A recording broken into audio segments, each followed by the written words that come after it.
நீங்க சொன்ன மாதிரி தான் 200 கோடி ரூபாய் சம்பளம் வாங்கிட்டு இருக்காரு விட்டுட்டு வராரு அப்படின்னா அப்ப இங்க அதை விட பெரிய அமௌண்ட்டை சம்பாதிக்க போறாரு அப்படிங்கிற விமர்சனமும் முன்வைக்கப்படுது. அது பாத்துக்கலாம். அது ஓட்டு போட்டு இவங்க தேர்வு செய்த பிறகு நீங்க மக்கள் 5 வருஷம் கொடுப்பீங்க, 50 வருஷமா நீங்க கொடுத்து ஊழல் ஆட்சி வச்சிருக்கீங்க, ஒரு 5 வருஷம் அவருக்கு கொடுத்து பார்ப்போம். அவர் ஊழல் பண்ணாருன்னா அவர் தூக்கி எடுக்கிறதுக்கு உங்களுக்கு தான் வந்துட்டு ஓட்டு உரிமை இருக்குது.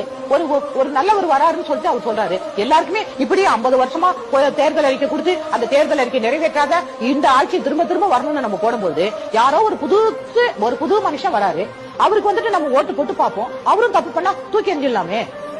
2 திராவிட கட்சிகளும் ஜெயிலுக்கு போன கட்சி.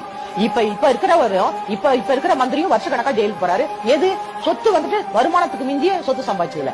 அதே மாதிரி காங்கிரஸ்லயும் ப. சிதம்பரம் ஐயா ஜெயிலுக்கு போய் வராரு, சிறைச்சாலையும். உங்க தங்கச்சி சிறைச்சாலைக்கு போயிட்டு வராங்க. இப்படி முன்னாடி இருந்தவங்களும் சசிகலா அம்மா ஜெயலலிதா அம்மா செத்து போயிட்டாங்க, அக்யூஸ்டா தான் செத்தாங்க அவங்க. அப்ப எது வருமானத்துக்கு மிஞ்சிய சொத்து சம்பாதிச்சு யாருடைய சொத்து இவங்க படிச்சுக்கிட்டு சம்பாதிச்சாங்களா?